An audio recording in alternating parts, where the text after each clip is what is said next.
Alright guys, TacticalRab back again today. Hope you're all doing well and enjoying your day so far. And with OpTic Texas winning their first match since Scump's retirement, rumours are now circulating to a significant extent that Rambo is no longer the head coach of this team. Shotzzy intends to not leak anything on stream last night, doesn't really succeed though, and Parasite reveals that Rambo was not in the team speak of the players during their match last night. Very much intrigued to your thoughts in the comments below. Hit the like button if you enjoy. Subscribe if you're new as always, I would greatly appreciate it. Let's dive straight into things with that series yesterday, Los Angeles Thieves versus Toronto Ultra. How much of this was down to the fact they didn't have Kenny, they had Cap still instead? How much of this is down to the fact that LA Thieves just aren't particularly good at the moment? And also, what do they even do theoretically to change up this roster if they had to theoretically? Obviously, they want Kenny back, but Cap still did a great job here, I thought. Like, game one was kind of close for a time, Cap still was going off, Toronto eventually win in the end, got a bit sketchy, it was very close down to the wire. I'm sure map one, Thieves thought they should have won, to be honest. Game two was an absolute demolition job. Scrappy went, I think 11 in one. Game two to just destroy them in the surge, and then game three Toronto 3-0'd them. It was closer than the scoreline suggests.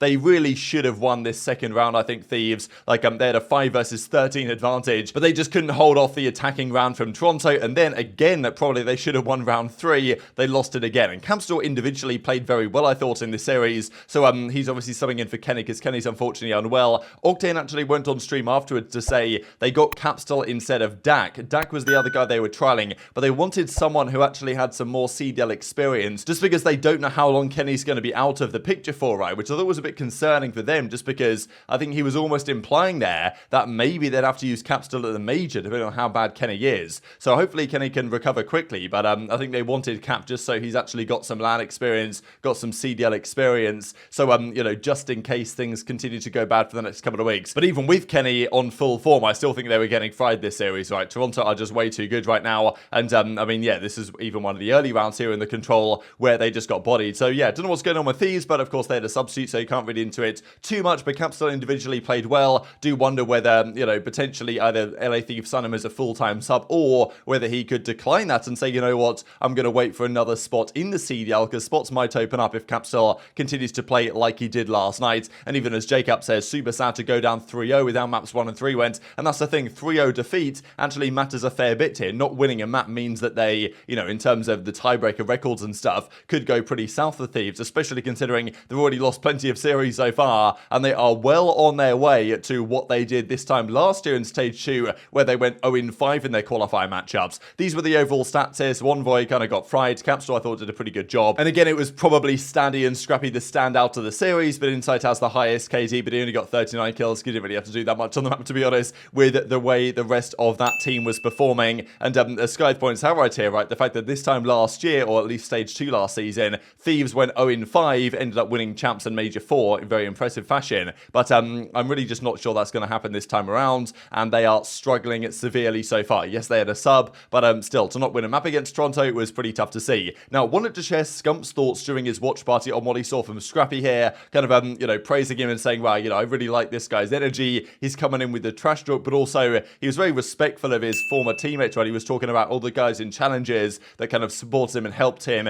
and without them, he wouldn't have been where he is. So I thought it was really nice from Scrappy, because we see one part of him that some people might say, okay, well, if he starts to lose, then it's going to go south for him in the league, and maybe connections will get burned and stuff like this. But, you know, there's obviously another side to his personality here that the OpTic guys were seemingly kind of on board with. Yeah, my old teammates from last year Challengers that aren't rounds. in the league because they all were disgusting, and I know maybe people saw me last year, but I couldn't do all that without them, and I couldn't put more words and more whatever it's called.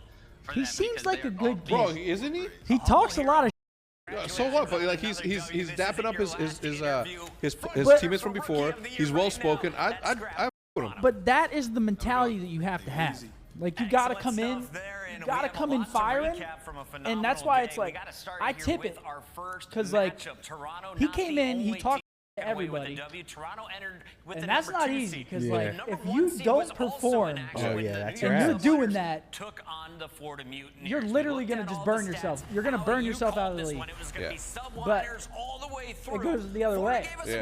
He came in, is doing it, and he's frying, and now it's like, people love him for it. What he said, why would I be scared of a team with a sub? Come on, what kind of question is that, Bucket? What kind of question is that, Bucket? This is the thing right with Scrappy, and this is also the thing with OpTic. Like, everyone says, I mean, it feels feels like a lot of OpTic fans say if there's any good player, like they should just OpTic should just get him. Like next season, just get Scrappy or whatever. Now, obviously, Toronto would also want Scrappy. Other organizations would also want Scrappy. And whether OpTic ever need for Scrappy, I don't really know, to be honest. Depends, of course, how well this roster does. But there are the likes of Simp, there's Scrappy, there's Pred, all these guys that potentially OpTic will want to get. And this is also the thing we'll talk about with Rambo in a second. If he steps into a general manager role, which is possible, like what is there actually to do in a GM role if you're on OpTic? Because you don't really have a challengers team and you don't sign any challenger players anyway. That's not what OpTic ever do. So if I'm Rambo, I'm just sitting there like, yeah, we should get Pred, we should maybe get Simp, maybe get Scrappy, right? You know, all these options. Like I could do that job. So I don't really know exactly what's going to be happening there. But yeah, I thought Scump's thoughts were quite interesting, giving him a lot of praise. It's nice to see, really, because Scump is so much freer now. Now he's not in the league anymore. He can actually praise good players that he likes in good teams and give them some credit and talk about what they're doing well and what they're doing badly, whereas you know, before wasn't really the case. So that was nice to see, but I'm not sure OpTic Scrappy is going to be a thing. Personality wise, it could be a fit, could not be a fit, but you know, Hex obviously was thinking, yeah, okay, I kind of like this guy's energy, and we'll see what happens next season. Depends, of course, a lot on how well the OpTic team performs this year. One thing I also wanted to mention, because Nate says we've got to figure this out, this is of course COD Mobile, where they're doing some crazy stuff in addition to all the phenomenal maps they have in COD Mobile. I was just thinking last night, how good, like how many viewers would Scump's watch party have had in the CDL be having if we were playing Black Ops 3 right now, if we were playing Black Ops 4 even, if we were playing like a great competitive COD from a few years ago, rather than we're currently playing, like the scene to be in an even better spot than it feels like it is right now. So maybe we can get back to something like that at some point, but you know, probably wishful thinking the way the games have gone the last few years. And even as Scump says, man, what an insane stream. 92k it actually picked it. I only saw last night like 88k, but at some point it got to about 92,500 viewers. And a win for OpTic Texas to start their conquest without me. Perfect day. More tomorrow, he says. So of course, there's another game today with OpTic back in business against Toronto, a team they have struggled with really the entirety of the CDL history, and I would expect that story to continue today. Even as Shotzzy says, GG to Seattle, hope that I made Scump proud. You did, he says. So he thought it was all rather nice between everyone. Now, speaking of that OpTic camp, of course, this was the kind of post-game discussion they did, and in fairness, Rambo was nowhere to be seen. We saw that video last night when they were kind of celebrating the victory just after they won the Game 5 against Surge, where, you know, fist bumping. I think JP came in, their analyst, to fist bump them, but Rambo, the head coach of the team, is nowhere to be found. Now, obviously, we very well know that Dashy and Rambo had their fair few disagreements throughout the period they were on OpTic, pretty much the entire time he was there, and there was an argument that Rambo was trying to get rid of Dashy. Dashy eventually does go, and then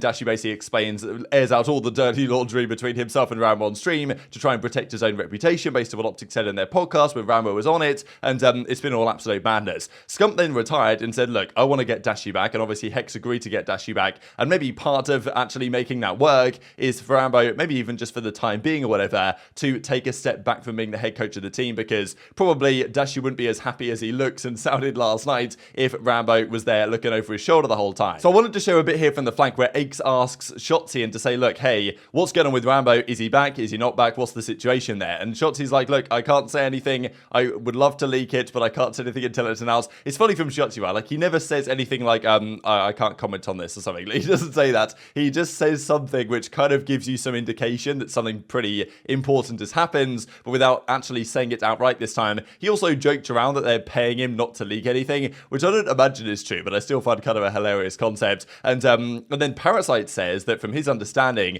the OpTic guys are like in his team speak when they do the matches and stuff, and Rambo is not in there. So it's very clear right now that either temporarily or permanently, Rambo is not in the head coaching position. Yeah, no, I wanted to ask you. I mean, obviously it was a a little bit of a conversation piece over the last few weeks, but now that Brucey's back, I want to kind of ask you about Rambo, how the dynamic has changed, if any, since you guys obviously got Brucey back, Seth retired, Ray, I heard rumors of like maybe trying to switch his coaching style up, maybe taking a back seat to the bowling. I just wanted to kind of ask you how it's been and what your thoughts are on that. Yo, apparently, I mean, this is what I was told. I can't really be, I can't say anything until okay, it's it's out there. But I mean, me, dude. I wish I could leak it. You know what I'm saying? I don't give a but yeah, no, if you can't leak, bro, if I could tell you, don't leak. I would.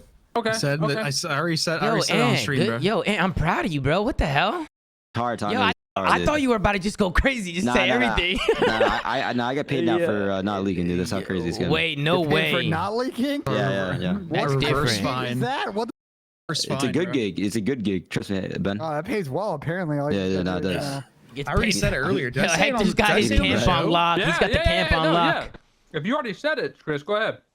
Didn't I say it on the show? Did I say it on the show, Tom, or was it in TeamSpeak earlier? I mean, it was... Hey, Chris, go ahead.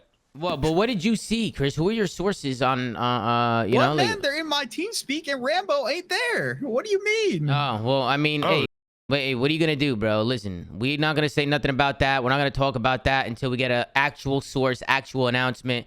You never know, man. He could have been busy, could have been doing some, you know. Bowling tournament. It's been leaked. It's been leaked, chat. It's already leaked.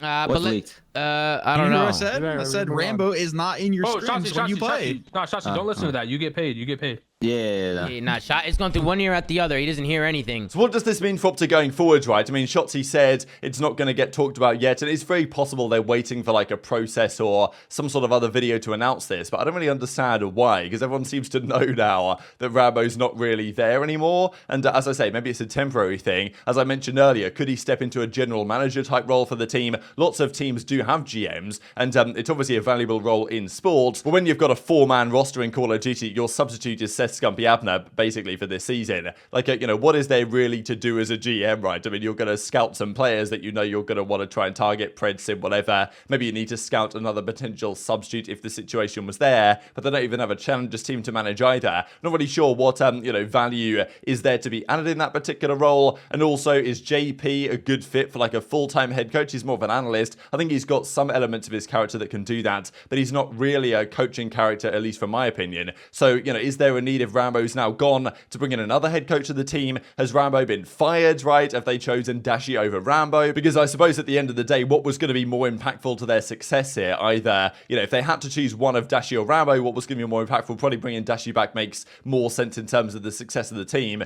And obviously, you know, Dashy and Rambo probably don't get on particularly well. So not sure what the solution is there. But, you know, Parasite's implied that for sure he was not in their communications last night. And Shotzzy says there's some announcement coming soon. So we'll see about that. Either Rambo's kind of taken a step back of his own accord, or it's like a team-wide thing. But it's just really interesting that the entire, well, the set of guys on that team, obviously Scump now is kind of, well, the substitute technically for the roster, but also Shotzzy, iLLeY, and Huke, they had their experiences with Rambo and seemingly weren't too displeased. But now the Dashy thing comes out, and now maybe the entire team is on board with this idea of, well, moving to a different coaching environment. So definitely tweet your thoughts and all that in the comment section below. I wonder if anything on this will be confirmed over the coming days. But in fairness, it didn't really seem to affect their results yesterday. They obviously only had a couple of days of practice here with this new roster, and presumably Rambo hasn't really been there for it, especially because the other thing to note here, of course, is that Rambo, on his Twitter account last night, he doesn't say anything about the match, right? I mean, his recent tweet is from the 15th of January, GG's to Boston close fought battle, which, you know, might, I suppose, be his final series in charge of the team to a certain extent, because last night, their first series ever without Scump, really. Like, you'd think that if he still was the head coach, there'd have been some tweet suggesting, oh, you know, GG's to the team,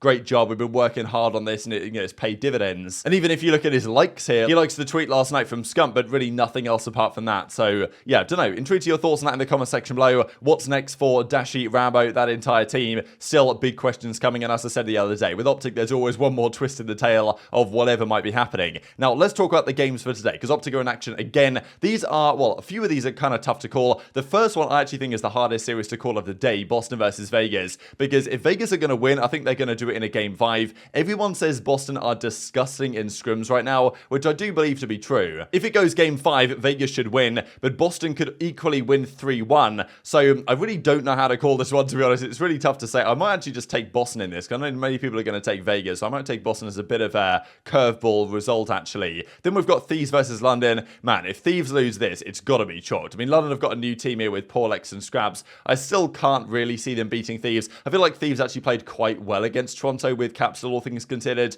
Toronto are just different right now in all the 3 modes, and that's the reason why I'm also going to have to take Toronto over OpTic here, because OpTic, their respawn yesterday looked dodgy, certainly their hardpoint did, and Toronto are just so good at every single mode right now. Like, they, okay, New York are the best team, FaZe are there or thereabouts, but those are clearly the top 3 teams in the game with those 2 and Toronto, and it's tough to see a way that OpTic, with such little practice they currently have, actually put together a coherent series to take down a very strong Toronto team. So I'll take Ultra, I think 3-1, and then FaZe versus Rokkr. This should be relatively easy for FaZe, I think, all things considered, given how good they have looked so far. So very much enjoyed your thoughts in the comments below. Hit the like button if you enjoyed. Subscribe if you're new. Take care, and I'll see you next time.